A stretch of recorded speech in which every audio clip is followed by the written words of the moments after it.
Assalamualaikum warahmatullahi wabarakatuh. Sebelumnya, perkenalkan kami dari kelompok 6 yang beranggotakan ada Naila Nazma, ada Selomita Laila Hakim, dan Tia Rismawati.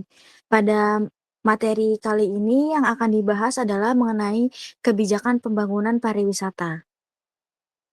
Selanjutnya ada materi yang akan dibahas dalam eh, kali ini yaitu ada satu, hukum permintaan, hukum penawaran, dan titik keseimbangan. Yang kedua ada teori pasar. Yang ketiga ada teori produksi. Yang keempat ada kebijakan pembangunan pariwisata. Selanjutnya akan membahas mengenai hukum permintaan, hukum penawaran, dan titik keseimbangan. Hukum permintaan. Hukum permintaan adalah suatu peristiwa yang dimana lebih banyak orang ingin membeli sesuatu sementara persediaan terbatas. Harga barang itu akan ditawar lebih tinggi. Demikian juga semakin tinggi harga suatu barang, semakin rendah jumlah yang akan dibeli oleh konsumen, atau bisa dibilang daya beli konsumen menjadi lebih rendah. Artinya permintaan akan meningkat jika harga turun dan akan menurun jika harga naik. Adapun faktor-faktor yang mempengaruhi permintaan pariwisata, yaitu satu, pendapatan wisatawan. Semakin tinggi pendapatan, semakin besar kemampuan mereka untuk berwisata. Yang kedua ada harga produk pariwisata, misalnya tiket pesawat, biaya hotel, dan tiket masuk atraksi. Yang ketiga ada tren dan preferensi wisatawan, yaitu popularitas destinasi tertentu dapat meningkatkan permintaan.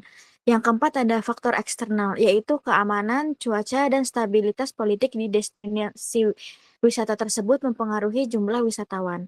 Contohnya, jika harga tiket wisata ke Bali turun karena diskon, lebih banyak wisatawan lokal dan asing akan tertarik untuk membeli paket tersebut, sehingga permintaan akan meningkat. Selanjutnya ada hukum penawaran.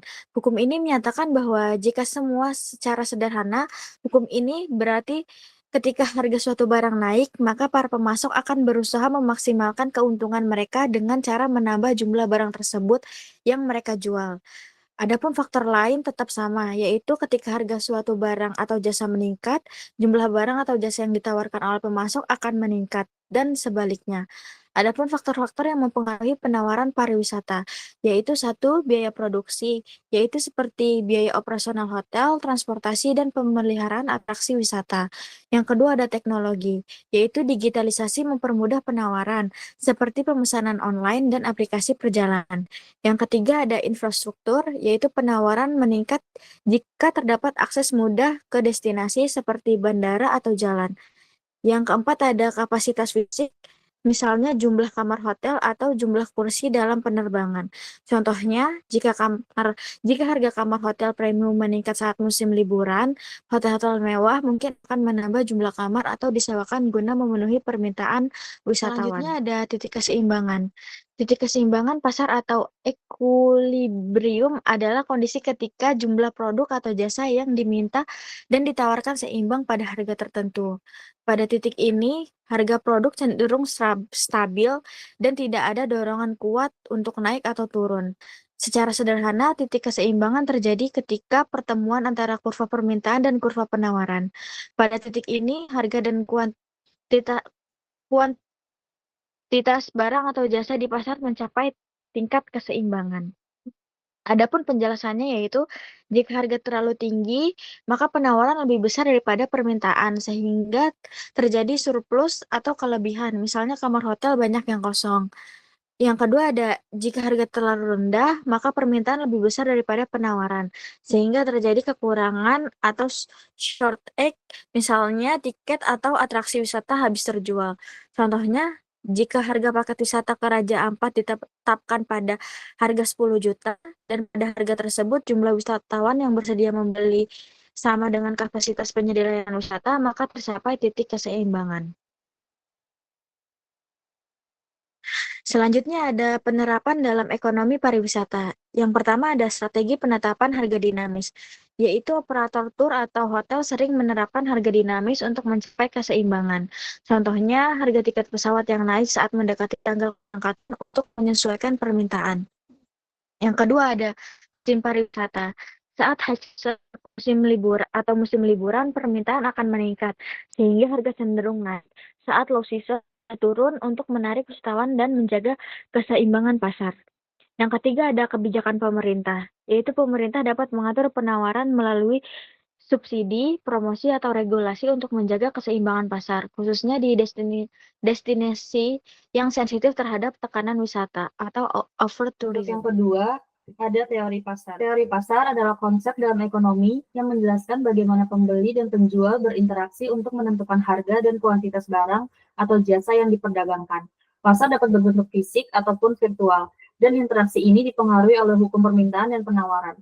Teori ini menggambarkan bagaimana pasar berfungsi sebagai tempat untuk mempertemukan penawaran atau supply dan permintaan atau demand, serta bagaimana berbagai faktor seperti harga, kualitas, dan preferensi konsumen, dan juga biaya produksi untuk mempengaruhi perilaku pasar. Teori pasar berfungsi untuk memahami bagaimana alokasi sumber daya yang terbatas dapat dilakukan secara optimal melalui mekanisme harga. Teori pasar dalam ekonomi pariwisata berfokus pada dinamika antara permintaan dan penawaran, produksi atau produk atau layanan pariwisata, lalu juga memiliki karakteristik unik karena sifat produk wisata yang tidak berwujud, tidak dapat disimpan, dan juga sangat dipengaruhi oleh waktu, tempat, serta pengalaman konsumen. Selanjutnya ada 4 jenis pasar dalam ekonomi pariwisata. Yang pertama adalah pasar persaingan sempurna. Dalam konteks pariwisata, pasar persaingan sempurna sulit ditemukan karena setiap destinasi atau produk wisata memiliki keunikannya tersendiri. Namun, pasar juga dapat mendekati kenyataan jika terdapat banyak penyedia layanan wisata yang menawarkan produk serupa seperti tiket pesawat atau penginapan budget. Yang kedua ada pasar monopoli. Jika terjadi satu penyedia jasa atau produk mendominasi pasar, contohnya destinasi wisata unik seperti taman nasional tertentu atau situs warisan dunia yang tidak memiliki substitusi langsung. Yang ketiga ada pasar oligopoli. Dalam pariwisata, pasar oligopoli sering terlihat pada sektor transportasi udara seperti maskapai besar atau jaringan hotel internasional yang mendominasi pasar. Yang keempat ada pasar monopsoni. Ini terjadi jika hanya satu pembeli dominan di pasar. Dalam konteks pariwisata, ini sangat jarang terjadi, tapi bisa terjadi pada kontrak besar dengan operator tur atau pemerintah yang memberi layanan wisata dalam jumlah besar. Lalu intervensi pemerintah dalam teori pasar dalam ekonomi pariwisata yaitu ada 3. Yang pertama, subsidi untuk pengembangan destinasi wisata tertentu. Yang kedua, regulasi untuk melindungi lingkungan dan budaya lokal. Dan yang ketiga, promosi destinasi di tingkat nasional maupun internasional. Lalu, pentingnya pasar pariwisata dalam ekonomi sangat berperan besar dalam menciptakan lapangan kerja, mendatangkan devisa, serta mendorong pengembangan infrastruktur dan layanan publik di destinasi wisata. Selain itu, pasar pariwisata juga menjadi platform untuk memperkenalkan budaya dan produk lokal kepada dunia internasional. Ada teori produksi. Teori produksi adalah konsep fundamental yang dalam ekonomi yang menjelaskan bagaimana input diubah menjadi output. Pemahaman terhadap teori produksi sangat penting bagi pelaku ekonomi, baik itu perusahaan, pemerintah, maupun individu, untuk mengambil keputusan yang rasional dan efisien.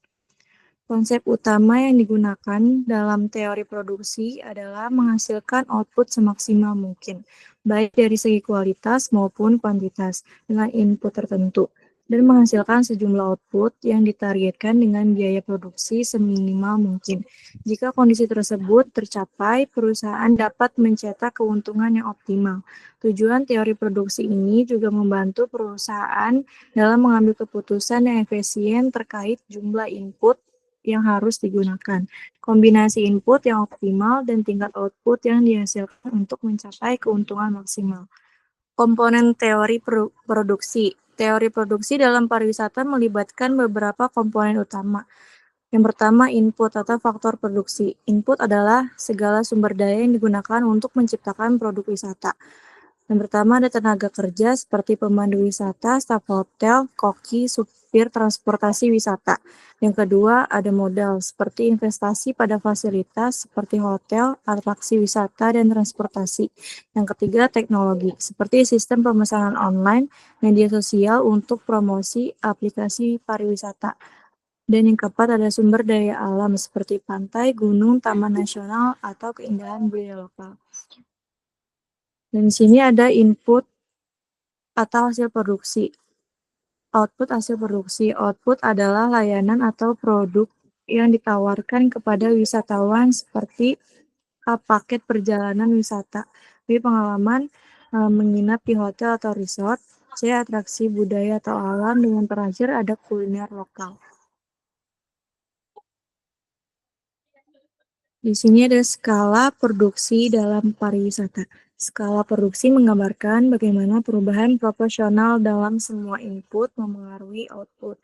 Yang pertama di sini ada skala hasil meningkat atau increasing returns to scale. Jika input naik 10%, output meningkat lebih dari 10%.